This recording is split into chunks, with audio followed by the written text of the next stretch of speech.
안녕하세요. 자, 오늘부터는 선생님과 함께 세차시 동안 동영상으로 수업을 할 예정입니다. 자, 오늘부터 우리가 배울 내용은 산과 염기의 반응에 대해서 한번 수업을 해볼 건데요.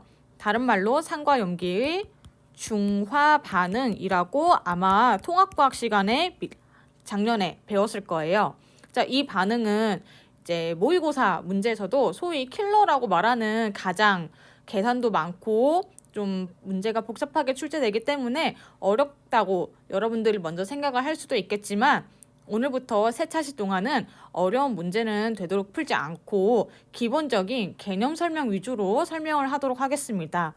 또 그리고 오늘 수업한 내용이 이제 기말고사 범위에도 다 들어가기 때문에 이 강의를 소홀하게 듣지 않고 교과서에 필기도 해가면서 또는 나중에 이해가 잘 되지 않는 부분이 있을 때 다시 유튜브에 들어가서 영상을 반복해서 시청할 수 있도록 영상을 업로드 해놓고 내리지는 않겠습니다. 자, 오늘 우리가 할 내용은 이제 산과 염기의 중화 반응을 배우기 전에 먼저 산과 염기가 무엇이냐라고 정의한 여러 학자들이 있어요. 자, 오늘은 산과 염기의 정의에 대해서 먼저 한번 배워보겠습니다. 자, 지금 아래에 4명의 학자들이 있는데요. 자, 우리가 이제 뭐 초등학교 때나 또는 뭐 중학교 때 산이라고 하면은 신맛을 낸다, 레몬과 같이 시큼시큼하다 이런 식으로 배웠을 수도 있고 또는 뭐 염기성 물질은 쓴맛이 난다, 손에 묻었을 때 미끈거리다 라고 이제 한 번쯤 들어봤을 텐데, 자, 여기 나와 있는 4명의 과학자들은 이제 화학적으로 산과 염기가 이제 다른 물질과 반응했을 때 어떤 식으로 되는지 이제 정의를 딱 내렸는데, 자, 먼저 이제 우리가 배울 사람, 첫 번째 사람은 아레니우스의 산과 염기의 정의입니다. 이거는 작년에 통합과학 때 배웠던 내용과 그대로 이어져요. 산이라고 하면은 물에 녹았을 때 수소이온 또는 양성자를 내놓는 물질을 산이라고 하고, 자, 염기는 물에 녹았을 때 OH- 수산화 이온을 내놓는 물질이라고 합니다. 자, 그런데 이 정의를 한번 살펴보니까 물에 녹았을 때 라는 표현이 하나 더 앞에 들어가 있어요. 자, 그러니까 여기서 알 수 있는 것은 아레니우스가 정의한 산과 염기는 물에서만 얘기할 수 있다는 거예요. 수용액이 아닌 경우, 그러니까 물이 아니라 뭐 다른 용매에 녹았을 경우, 이런 경우에는 아레니우스의 산 염기 정의를 사용할 수 없다는 겁니다. 자, 이 설명 같은 경우에는 우리 교과서에도 그대로 나와 있는 내용이에요. 자, 그러니까 첫 번째, 아레니우스는 산 염기를 어떻게 정리했냐? 물에 녹았을 때 수소이온을 내놓으면 산, 수산화 이온을 내놓으면 염기라고 정의를 했다. 그러나 아레니우스의 정의는 수용액에서만 적용이 되며 물이 아닌 다른 용매에서는 산염기를 설명할 수 없었다. 자, 이렇게 한계가 있으니까 이 한계를 해결하기 위해서 두 번째, 브랜스테드와 로리라고 하는 학자가 산과 염기에 대해서 다시 정의를 내렸어요. 이 브랜스테드와 로우리는 서로 다른 과학자인데 이제 비슷한 시기에 비슷한 이름을 냈기 때문에 우리는 이제 브랜스테드 로우리 산 염기 정의라고 이렇게 함께 부르는 거예요. 자, 이 두 과학자는 산과 염기를 어떻게 정의했냐면, 산은 수소이온 양성자를 내놓는 물질이고 염기는 수소이온 양성자를 받는 물질이라고 정의를 했습니다. 그래서 이 브랜스테드와 로우리의 산 염기 정의는 아까 앞에서 봤던 아레니우스의 산 염기 정의보다는 훨씬 더 일반적이고 포괄적인 정의인 거예요. 자, 그래서 뭐 주변에 한번 옆이나 또는 빈 공간에 그려본다면, 우리 집합으로 한번 표현을 해본다면 아레니우스의 산 염기 정의보다는 브랜스테드와 로우리의 산 염기 정의가 훨씬 더 아레니우스의 정의를 포괄하고 있는 훨씬 더 일반적인 정의라고 볼 수 있겠습니다. 자, 그러면 여기서 지금 수소이온을 내놓고 수소이온을 받고 이렇게 나와 있는데, 우리 지금부터 예시 딱 3가지를 들어서 누가 산이고 누가 염기인지 한번 찾아보는 연습을 해볼게요. 자, 선생님은 PPT로 설명을 할 거니까 여러분들은 교과서에다가 필기를 하면서 들으면 됩니다. 자, 한번 예시를 볼게요. 자, 먼저 염화수소 HCl이 물에 녹는 반응이에요. 자, 이렇게 된다면 자, 염화수소 HCl이 물속에 넣으면 H 플러스 수소 이온과 Cl 마이너스 염화 이온으로 이온화가 되겠죠. 자, 그러면 HCl 염화수소는 자기가 가지고 있던 수소 이온을 물에게 줍니다. 자, 그러면 염화수소의 입장에서는 H 플러스를 내줬어요. 양성자를 내놓은 것이죠. 자, 이거를 뭐라고 하냐면 양성자를 줬다. 양성자 주게라고 합니다. 양성자를 남한테 줬다. 그러니까 양성자를 줘서 내놓았다. 그러니까 여기서는 HCl이 산이 되는 겁니다. 자, 반대로 물은 양성자를 받았어요. 그러면 양성자를 받았으니까 양성자 받게가 되는 것이고 양성자를 받았으니까 염기가 되는 것입니다. 자, 그래서 이제 반응 결과 H2O가 H3O 플러스가 되고 Cl 마이너스 이런 식으로 물속에서 이온화가 되는 것이죠. 자, 그러면 예시를 하나만 더 볼게요. 자, 이번에는 암모니아가 물에 녹는 반응이에요. 자, 그러면 이런 경우에는 어떻게 일어나냐? 자, 질소에 있는 중심원자, 질소에 있는 이 비공유 전자쌍이 이번에는 물에 있는 H 플러스 수소 이온을 가져오게 됩니다.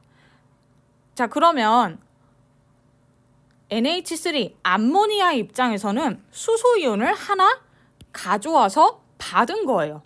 자, 그러면 이번에는 암모니아가 양성자를 가져와서 받았어요.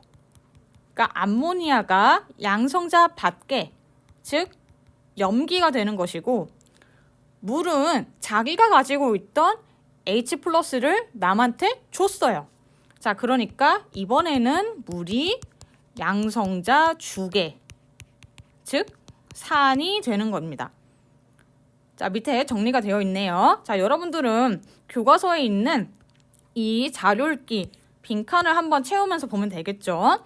자, 물은 수소 이온을 내놓아서 줘버렸어요. 수소 이온을 내놓았으므로 양성자를 줘버렸으니까 산으로 작용하고 반대로 암모니아는 수소 이온 양성자를 받았으니까 염기로 작용한다.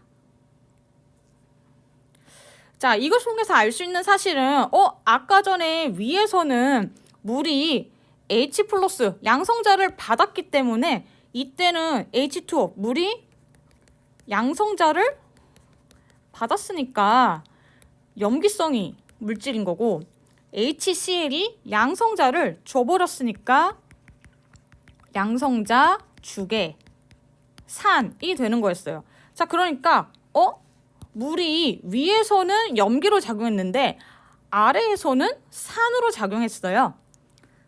자, 그러면 한번 옆에다가 조금 필기를 한번 해볼게요.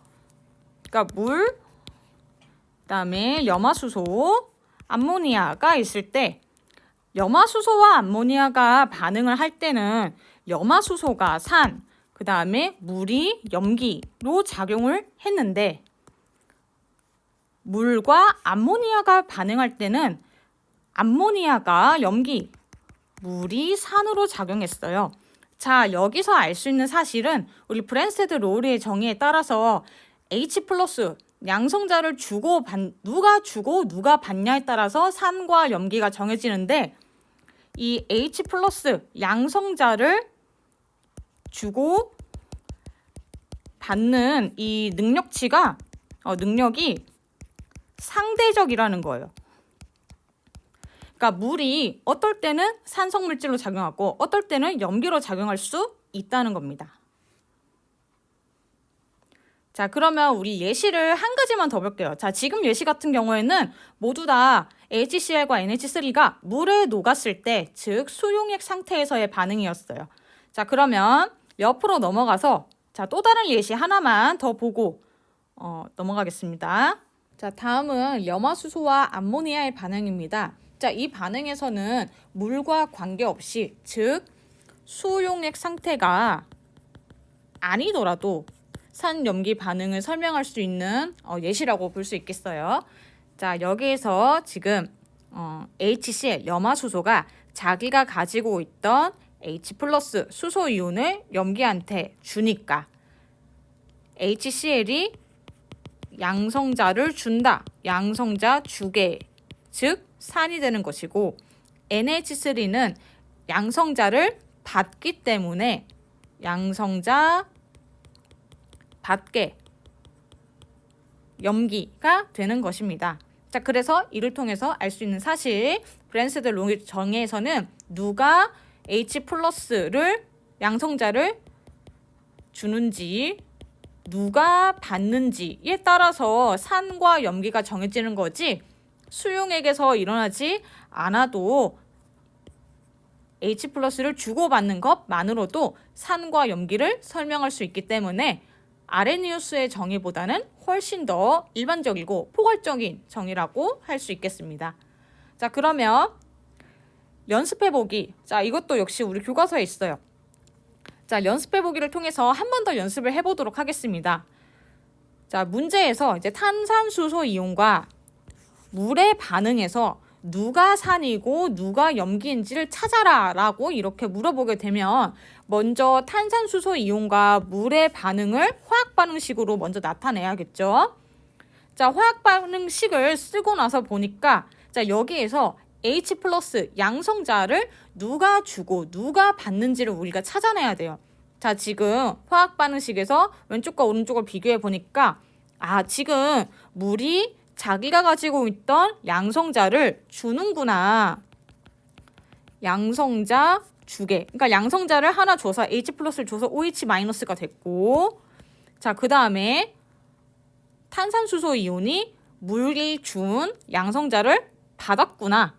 자, 그러니까 H3O 마이너스에서 H2CO3로 HCO3 마이너스 H2CO3로 양성자를 하나 받아서 원래 음이온이었는데 이제 음이온이 음전을 띄지 않고 중성 상태가 되는 것이죠. 자, 그러니까 여기에서는 탄산수소 이온이 양성자를 받았다.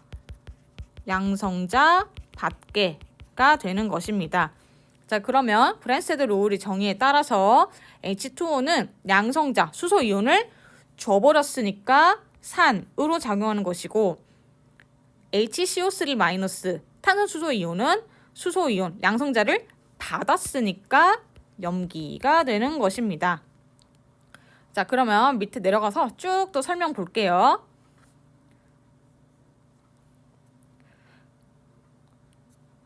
자, 앞에서 봤듯이 물 같은 경우에도 물이 염화수소랑 반응할 때는 염기로 작용했는데 물이 암모니아와 반응할 때는 산으로 작용했어요. 자, 이렇게 산으로도 작용할 수 있고 어떨 때는 또 염기로도 작용할 수 있고 이런 물질을 뭐라고 하냐면 양쪽성 물질이라고 합니다. 자, 그리고 우리가 앞에서 문제 풀면서 봤던 탄산수소 이온도 양쪽성 물질이에요. 자, 우리 교과서에도 이 문제가 있으니까 자, 아래에 한번 필기를 하면서 정리를 해볼까요? 탄산수소 이온이 이번에는 산으로 작용할 때의 예시를 화학반응식으로 나타내고 그 다음에 브랜스테드 로우리 정의에 의해서 누가 산이고 누가 염기인지를 한번 찾아보자 라고 나와 있는데 자, 요렇게 정리하면 될 것 같아요. 자, 이번에는 지금 탄산수소 이온이 물에게 H 플러스 양성자를 준 거예요. 자, 그래서 HCO3 마이너스 1가 음이온이었는데 H 플러스를 하나 줘버렸으니까 이번에는 CO3 2 마이너스 2가 음이온이 된 거예요. 자, 그러면 탄산수소 이온은 H 플러스 양성자를 줬으니까 산으로 작용하고 반대로 물은 양성자를 하나 받아서 H3O 플러스 양이온이 하이드로늄 이온 양이온이 된 거니까 양성자를 받았으니까 염기로 작용한 거예요. 자, 이렇게 똑같은 탄산수소 이온이지만 어떨 때는 산으로도 작용하고 어떨 때는 또 염기로 작용하고 탄산수소 이온도 양쪽성 물질이라고 할 수 있습니다. 자, 그러면 오늘 배운 거 핵심 개념 확인하기를 통해서 한번 정리해 보도록 하겠습니다. 자, 브랜세드 로리에서 수소이온 양성자를 내놓는, 즉 양성자를 남한테 주는 물질을 산이라고 하고, 수소이온 양성자를 받는 물질, 즉 양성자 받는 물질을 염기라고 정의를 한다. 이 정의는 아레니우스의 산염기, 단순히 H+를 물속에서 내놓으면은 산, OH-를 받으면 염기라고 했던 것보다 훨씬 더 포괄적이고 일반적인 정의다. 자, 염화수소가 물에 녹는 반응에서 물은 H+를 염화수소로부터 받았기 때문에, 양성자를 받았기 때문에 염기로 작용하고, 암모니아가 물에 녹는 반응에서 이번에는 물이 암모니아에게 H+ 양성자를 주었기 때문에 산으로 작용을 한다. 자, 이렇듯 물과 같이 산, 염기 모두 작용할 수 있는 물질을 양쪽성 물질이라고 합니다. 자, 그러면 오늘 배운 내용 이제 핵심 개념 확인하기를 통해서 한번 정리해 봤고, 자, 프린터물로 한 번 더 복습하는 시간은 선생님이 이제 돌아와서 교실에서 프린터물로 한번 복습을 또 하는 시간을 따로 갖도록 하겠습니다. 자, 오늘은 교과서 페이지 165쪽까지 진도를 나갔고요. 다음 시간에도 교과서를 수업을 할 거니까 다음 시간에도 꼭 교과서를 챙겨오시기 바랍니다.